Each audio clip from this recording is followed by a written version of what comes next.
로마서 8장 12절로 17절 우리 다 같이 한 목소리로 봉독하시겠습니다. 그러므로 형제들아 우리가 빚진 자로 돼 육신에게 져서 육신대로 살 것이 아니니라. 너희가 육신대로 살면 반드시 죽을 것이로되 영으로서 몸의 행실을 죽이면 살리니 무릇 하나님의 영으로 인도함을 받는 사람은 곧 하나님의 아들이라. 너희는 다시 무서워하는 종의 영을 받지 아니하고 양자의 영을 받았으므로 우리가 아빠 아버지라고 부르짖느니라. 성령이 친히 우리가 하나님의 자녀인 것을 증언하시나니 자녀이면 또한 상속자 곧 하나님의 상속자요 그리스도와 함께한 상속자니 우리가 그와 함께 영광을 받기 위하여 고난도 함께 받아야 할 것이니라. 아멘. 1953년 2월 28일 영국 케임브리지의 작은 선술집 이글에서 있었던 일입니다. 두 명의 젊은 과학자가 흥분을 감추지 못하며 뛰어 들어옵니다. 그 두 사람은 제임스 왓슨과 프랜시스 크릭이었습니다. 왓슨은 그 자리에 있던 모든 사람들에게 이렇게 크게 외칩니다. 우리는 생명의 비밀을 발견했다. 그들이 발견한 것은요, 디옥시리보 핵산 DNA라 불리는 이중 나선 구조였습니다. DNA는 모든 생명체 안에 흐르는 유전 정보의 총체입니다. 부모의 DNA는 자녀에게 그대로 흘러갑니다. 외모가 달라 보여도 환경이 바뀌어도 그 안에 흐르는 DNA는 변하지 않습니다. 근데 한 가지 더 놀라운 사실이 있습니다. 과학자들이 밝혀낸 바에 따르면 모든 인간의 DNA는 서로 99.9%가 일치한다는 사실입니다. 옆에 분과 DNA가 거의 99.9%가 일치한다는 사실이죠. 단 0.1%의 차이가 우리의 성격과 기질과 키와 얼굴과 질병의 위험도를 결정한다는 것이죠. 그렇게 작은 차이가 엄청난 결과를 만들어낸다. 성령의 DNA도 마찬가지라는 것이죠. 겉으로 볼 때 우리와 그들, 예수 믿는 사람과 안 믿는 사람 별반 달라 보이지 않죠. 똑같은 직장에 다니고 똑같은 음식을 먹고 똑같은 동네에 살고 비슷한 동년배가 할 만한 고민을 우리도 합니다.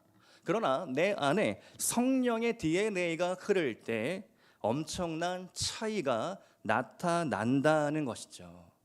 죄를 이기는 힘, 하나님의 인도하심을 받는 삶, 하나님을 아버지라 부르는 친밀함, 이것이 바로 성령의 DNA가 만들어내는 엄청난 차이입니다.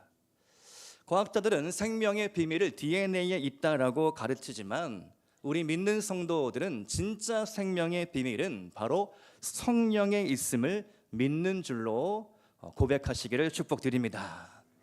성령님께서 우리 안에 들어오는 순간 우리 안에 새로운 DNA가 만들어지는 것이죠.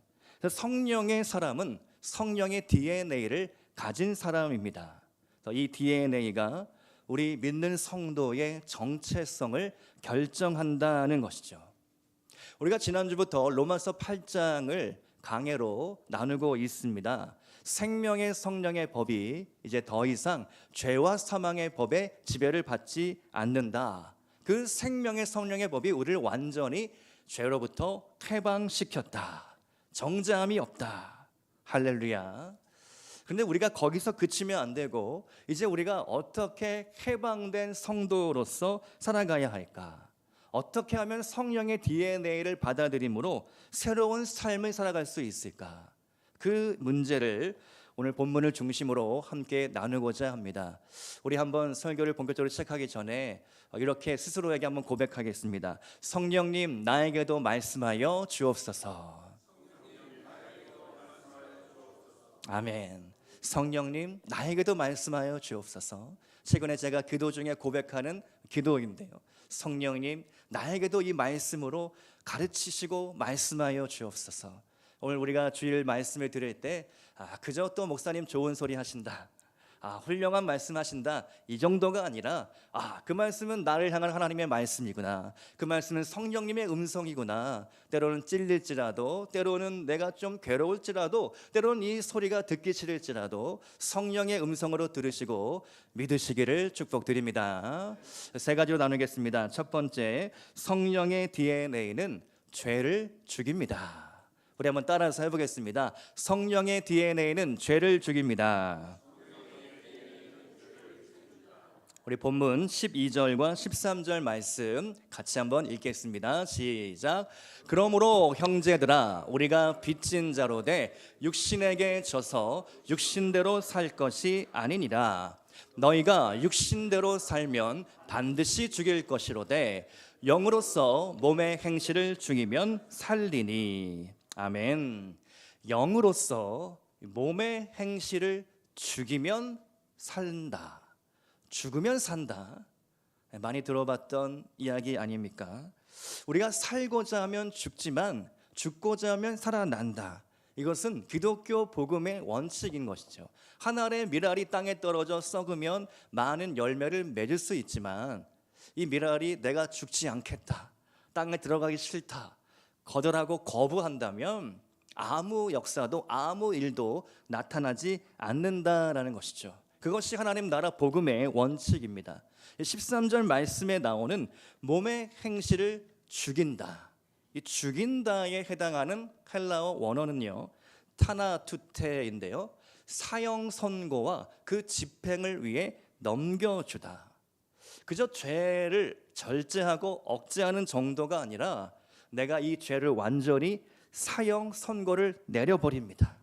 죽여버립니다. 이렇게 선포하는 것이죠.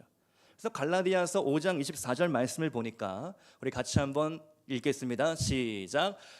그리스도 예수의 사람들은 육체와 함께 그 정욕과 탐심을 십자가에 못 박았느니라. 아멘. 완전히 십자가에 못 박은 것이죠. 우리의 죄와 탐심과 욕망을 십자가에 못 박고 이제는 더 이상 죄인이 아니라 의인으로, 죄와 사망의 법의 지배를 받는 것이 아니라 생명의 성령의 법으로 살아가는 것입니다. 그래서 25절 말씀 이어서 보면요, 만일 우리가 성령으로 살면 또한 성령으로 행할지니. 성령으로 살면 성령으로 행동한다는 것이죠. 최근에 제가 유튜브 영상, 재미있는 영상을 하나 봤는데요, 어떤 한 여행 유튜버가 미국 여행을 떠났습니다. 현지에 도착해서, 여러분 혹시 들어보셨습니까? 테슬라 자동차라고, 테슬라 자동차를 렌트해서 미 대륙을 서에서 동으로 횡단하는 그런 브이로그 영상 같이 여행 영상입니다.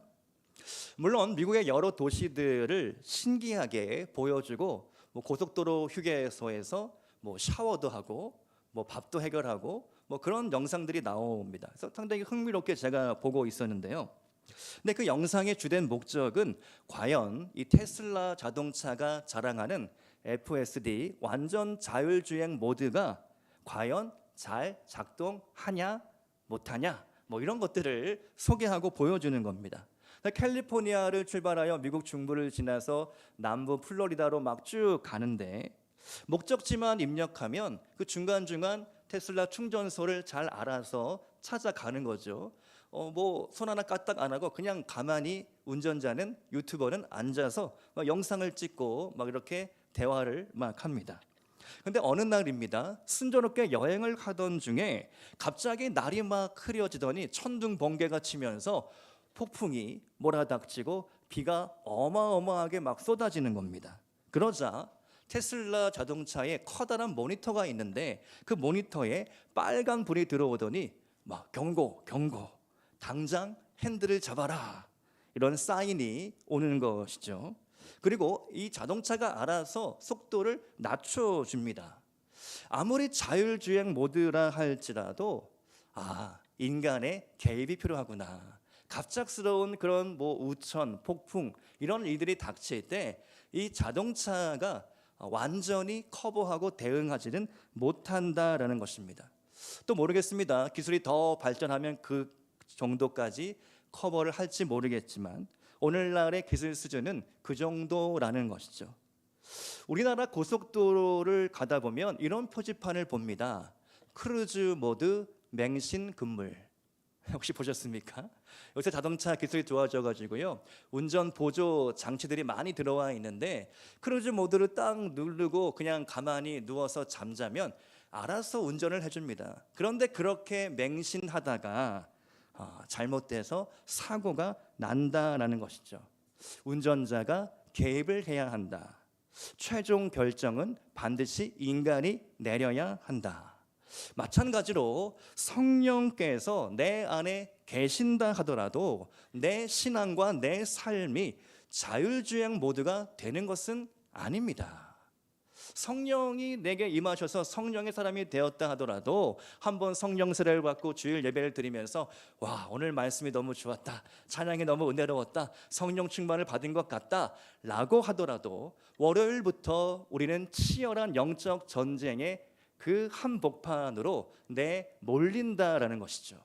그 가운데에서 우리는 날마다 이 자율 모드가 아니라 수동 모드로 바꾸어서 날마다 판단하고 결정을 내려야 합니다.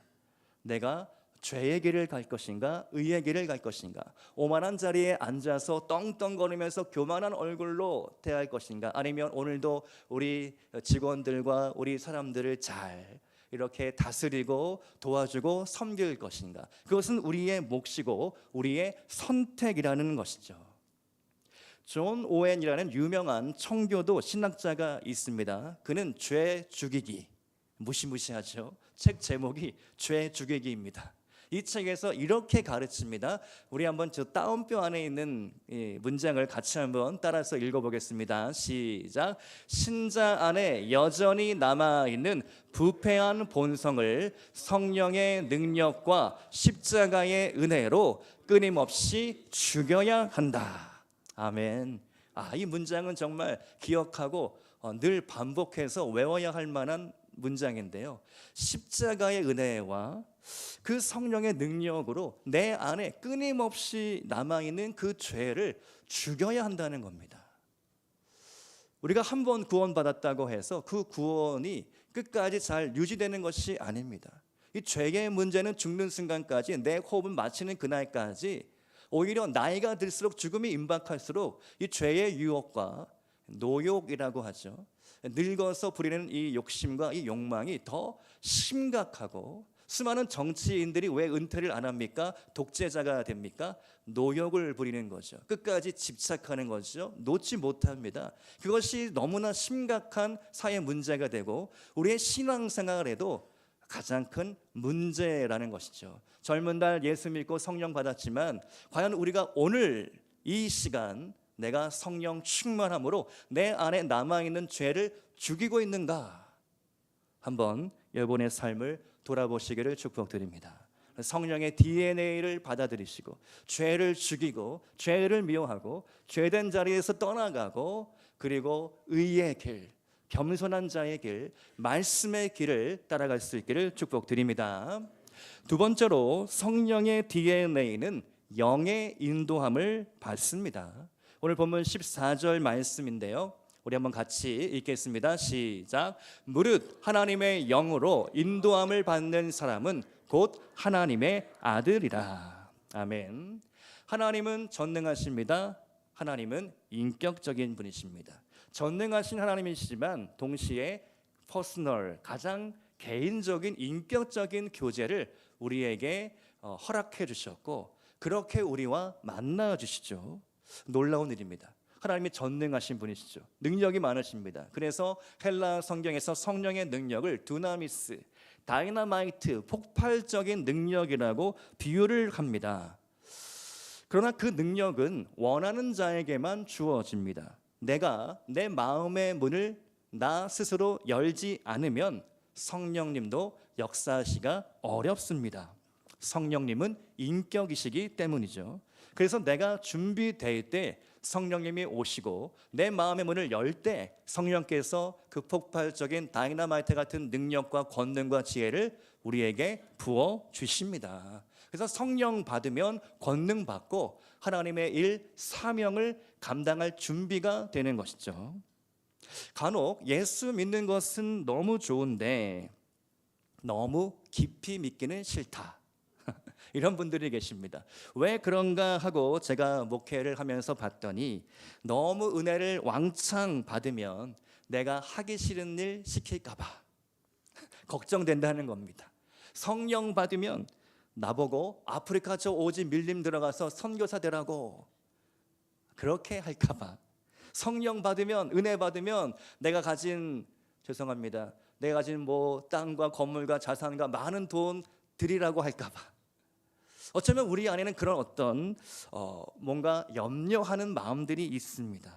그러나 하나님은, 성령님은 인격적이십니다. 여러분에게 억지로 무언가를 요구하고 막 뜯어내는 분이 아니십니다. 여러분이 준비되었을 때 기꺼이 자원하는 심령으로 드리고 헌신하며 나아갈 때 하나님의 그 마음을 받으시고 함께해 주십니다. 준비되면 사명을 주시고 일을 시키시는 것이죠. 히브리서 1장 7절 말씀을 보니까 또 천사들에 관하여는 그는 그의 천사들을 바람으로 그의 사역자들을 불꽃으로 삼으시느니라. 아멘. 이 말씀 참 좋은 말씀이고요, 저도 늘 기억하고 있는데요. 어떻게 하면 바람처럼 불꽃처럼 쓰임받을 수 있을까? 멋지지 않습니까? 하나님께서 천사와 사역자들, 하나님께 헌신하는 자들을 바람처럼 불꽃처럼 쓰신다. 사실 바람은 어디에서 왔다 어디로 가는지 모릅니다. 불꽃 또한 마찬가지입니다. 불꽃이 활활 타오르지만 언젠가 그 불꽃은 사그라들고 사라지게 되죠. 그렇게 하나님께서 한 사람을 부르실 때에 한 시대에 바람같이 불꽃같이 쓰신다. 저도 그러한 은혜를 항상 사모하고 있습니다. 사도행전 8장 말씀을 보면 그렇게 바람처럼 불꽃처럼 쓰임받은 한 인물이 있으니 집사 빌립입니다. 이 빌립 집사가 사마리아 선교사로 파송을 받아서 그 땅에서 사역을 하기 시작하는데 그 땅에 어마어마한 엄청난 부흥이 막 일어나고 있는 겁니다. 말씀을 보면 수많은 사람들이 예수를 믿고 뒤집어지고 병자들이 낫고 귀신이 쫓겨나 사마리아 온 성에 큰 기쁨이 있었더라. 이렇게 사역이 잘 되고 있는데 갑자기 천사가 나타나 빌립에게 이야기합니다. 일어나라, 남쪽으로 향하여 예루살렘에서 가사로 내려가는 길로 가라. 그 길은 광야라. 한참 서울에서 신나게 교회가 막 부흥되고 막 성도들이 모여들고 성령의 나타나심이 있는데 갑자기 섬으로 가라, 산으로 가라, 기도원에 들어가라. 성령께서 갑자기 아무도 없는 곳으로 가라고 명령하시는 것이죠. 논리적으로 이성적으로는 이해가 안 됩니다. 인간적인 생각으로는 절대로 이 자리를 떠나서는 안 될 것 같습니다. 그러나 주님의 말씀이므로 빌립이 순종하죠. 사역을 내려놓고 광야로 갑니다.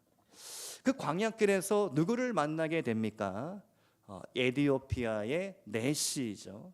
그가 예루살렘에 와서 예배를 드리고 돌아가는 길이었습니다. 마차를 타고 돌아가는데 이사야 53장 말씀을 펼쳐놓고 성경을 읽고 있는데 도대체 이 말씀이 이해가 안 되는 겁니다. 네시가 이 빌립에게 마차에 올라타 앉으라 청한 후에 네시가 묻습니다.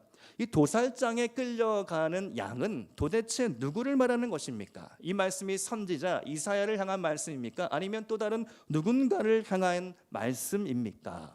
이 질문에 빌립이 이사야 53장으로부터 시작하여 예수 그리스도가 어떻게 도살장에 끌려가는 양과 같이 십자가에 달려 죽으시며 그리고 그 피로 우리가 어떻게 구원을 받았으며 사흘 후에 부활하셨고 승천하셨고 또다시 그분이 다시 오실 것에 대하여 빌립이 복음을 전하게 됩니다. 그리고 네시가 세례를 받죠. 예수를 믿게 됩니다. 그리고 그 네시 한 사람을 통하여서 에티오피아 그 어두운 아프리카 땅 가운데에 복음이 전파되었던 것이죠. 할렐루야. 한 사람의 순종으로 말미암아 아프리카 대륙 가운데 복음이 전해지게 됩니다.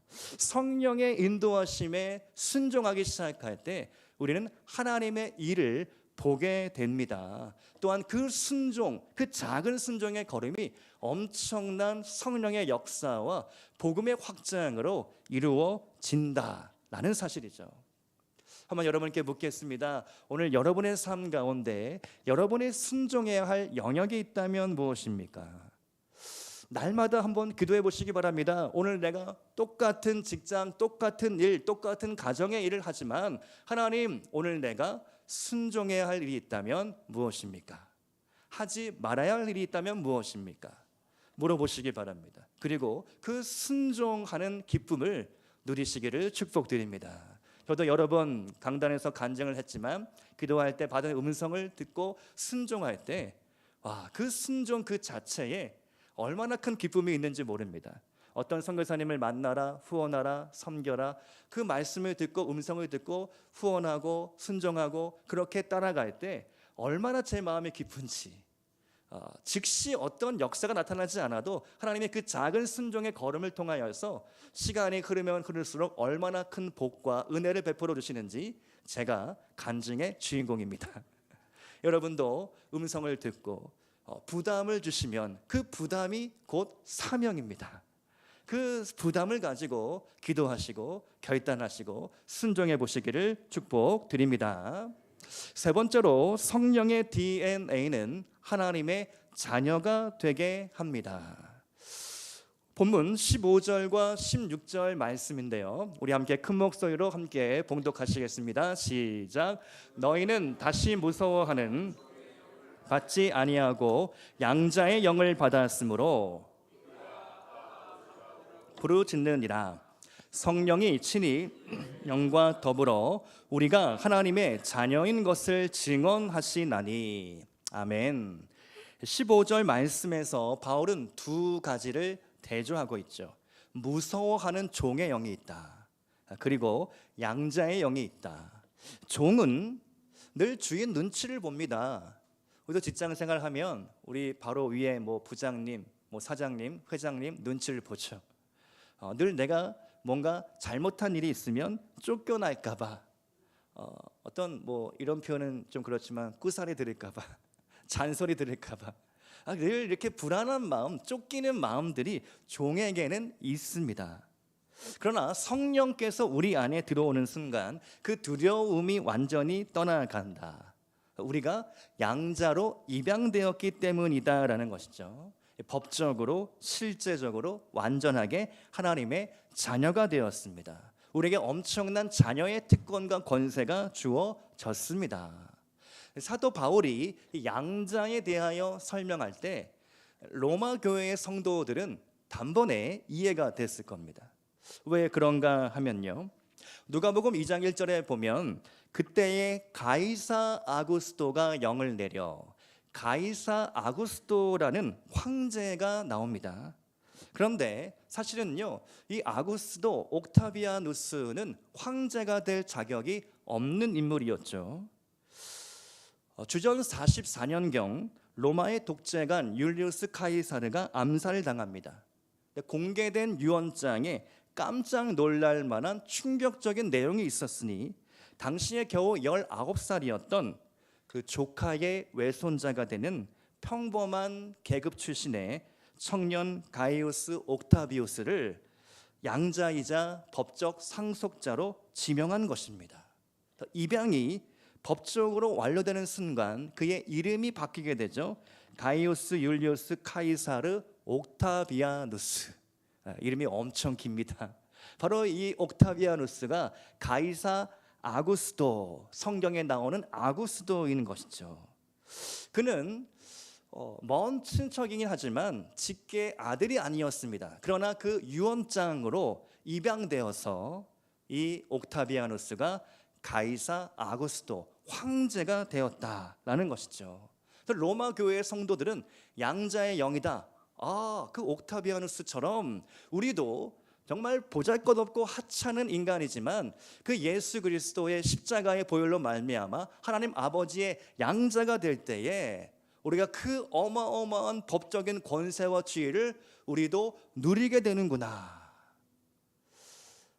입양된 아들은 그를 입양한 아버지가 자신의 이름을 영원히 보존하기 위해 의도적으로 선택한 아들이었습니다.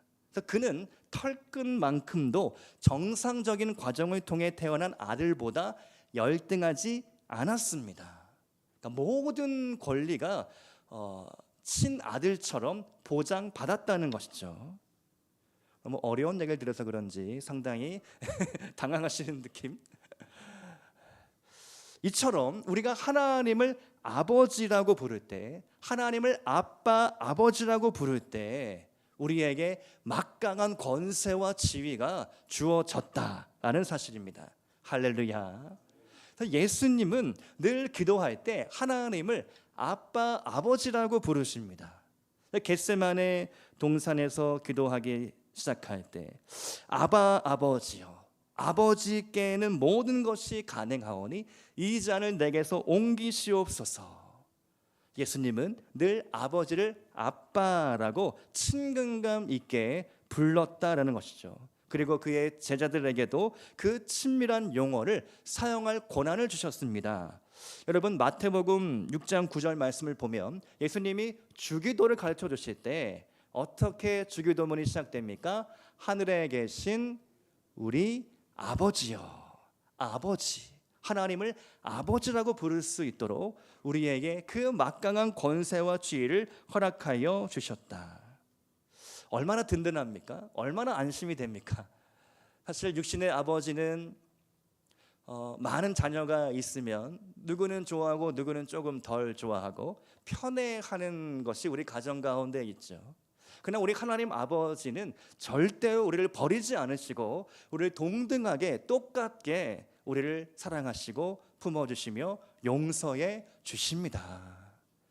로마서 8장 31절 말씀을 보니까 그런즉 이 일에 대하여 우리가 무슨 말 하리요? 만일 하나님이 우리를 위하시면 누가 우리를 대적하리요? 자기 아들을 아끼지 아니하시고 우리 모든 사람을 위하여 내주신 이가 어찌 그 아들과 함께 모든 것을 우리에게 주시지 아니하겠느냐? 아멘. 주시지 아니하겠느냐? 주시겠다는 말씀이죠. 아들을 주셨는데 그 이상은 무슨 말 해도 무슨 말을 할 수 있겠느냐? 그 모든 것들을 다 우리에게 주시겠다라는 놀라운 약속인 것이죠. 최근에 제 마음속에 계속해서 맴도는 찬송가 210장이 있습니다. 시온성과 같은 교회, 이 찬양인데요. 시온성과 같은 교회, 그의 영광 한없다. 허락하신 말씀대로 주가 친히 세웠다. 반석 위에 세운 교회 흔들 자가 누구랴. 모든 원수 에워싸도 아무 근심 없도다. 아멘. 이 찬양이 계속해서 생각이 나는데요. 하나님, 우리 잠시빛나 교회 흔들 자가 누구겠습니까? 악한 마귀 사탄이 틈탈지라도 하나님께서 우리 교회를 보호하시니 무엇이 두렵고 무엇이 걱정이 되겠습니까? 우리가 인간적으로 볼 때 교회는 사람이 세운 것처럼 보여집니다. 그러나 하나님께서 세우신 줄로 믿으시기를 축복드립니다. 때로는 이 교회가 인간의 뜻대로 좌지우지 되는 것처럼 보여질지도 모르지만 우리가 기도할 때 우리 교회를 결코 흔들 자가 없는 줄로 저는 믿습니다. 확신합니다. 이 찬송가를 주중에 계속해서 부르면서 읊조리면서 하나님, 우리 잠시빛나 교회는 결코 흔들림이 없습니다. 만일 하나님께서 우리를 위하시면 누가 우리를 대적하겠습니까?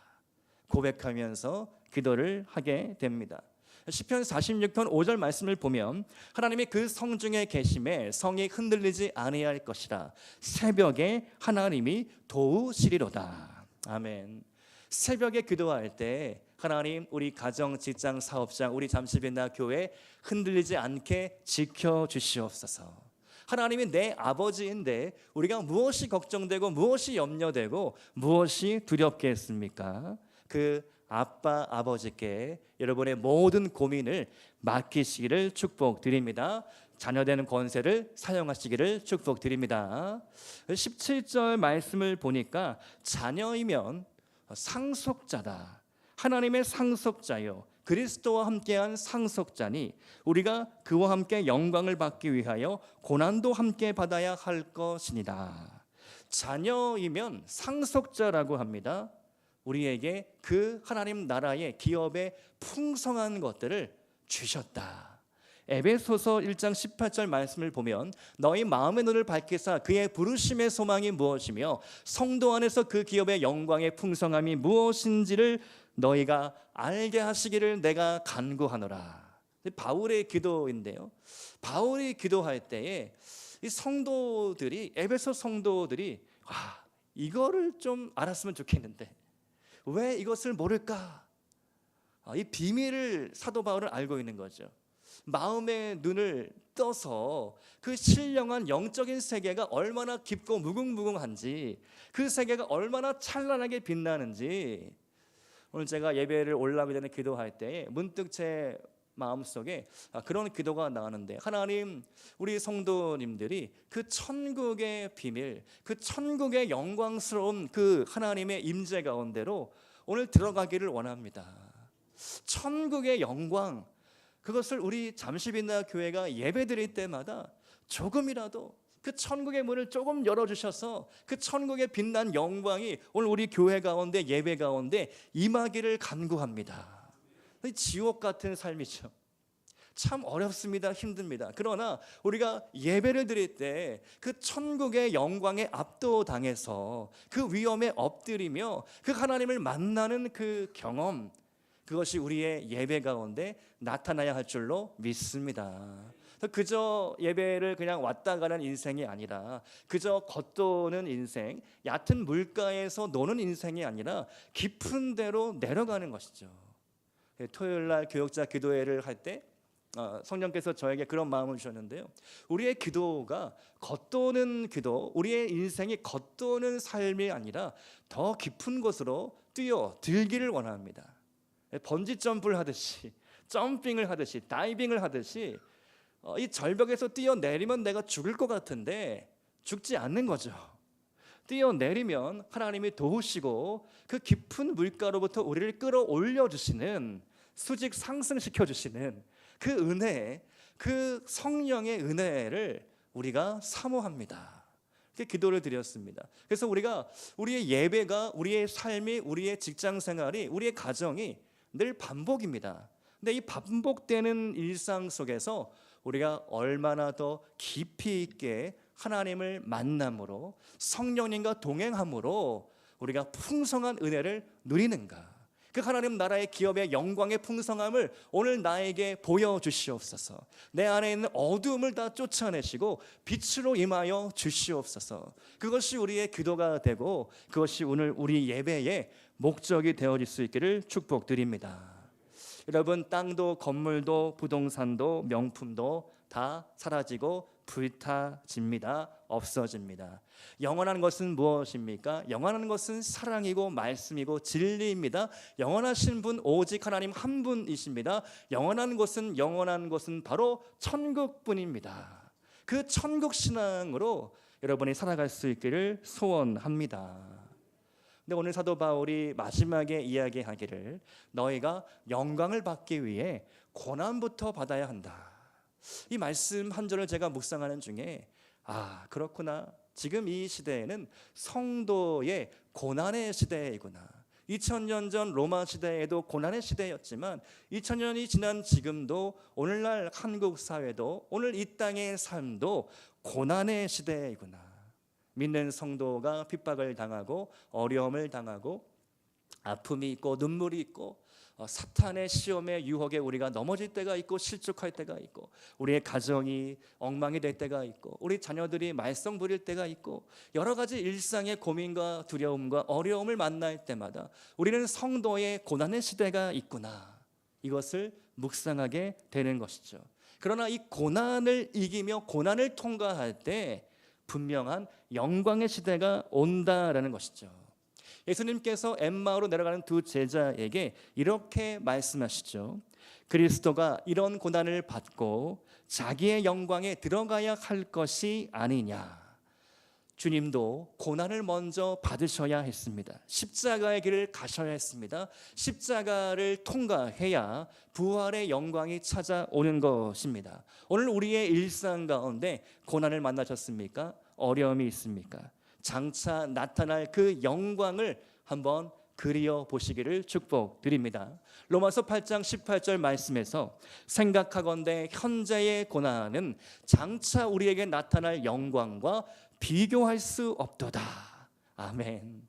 우리 한 번 더 같이 한번 고백해 볼까요? 생각하건대 현재의 고난은 장차 우리에게 나타날 영광과 비교할 수 없도다. 아멘.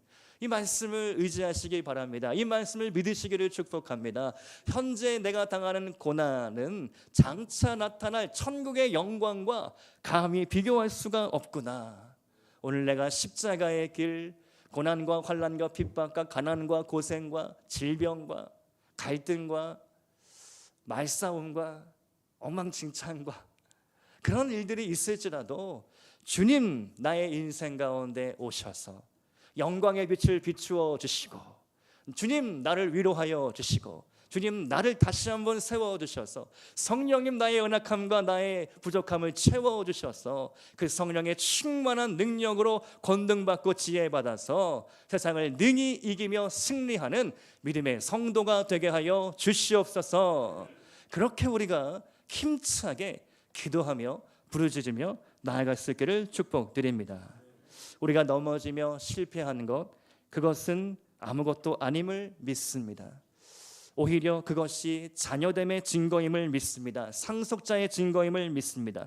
그리스도와 함께 고난을 받는 자는 그리스도와 함께 영광도 받게 될 것입니다. 그 영광을 향하여 오늘도 우리가 중단하지 않고 전진할 수 있기를 주님의 이름으로 축원드립니다. 이 시간 다 같이 일어나셔서 우리가 함께 찬송 부르고 뜨겁게 기도하며 나아가기를 원합니다. 함께 나의 안에 거하라. 우리가 함께 찬송을 부르실 때에 주님, 내가 주님 안에 거하기를 원합니다. 성령님 내 안에 오셔서 내 마음 가운데 찾아와 주시옵소서. 나의 마음의 문을 활짝 여오니 주님 오셔서 나의 전부가 되어 주시고 나의 생명 되어 주시옵소서. 우리 같이 찬양 부르며 기도하겠습니다.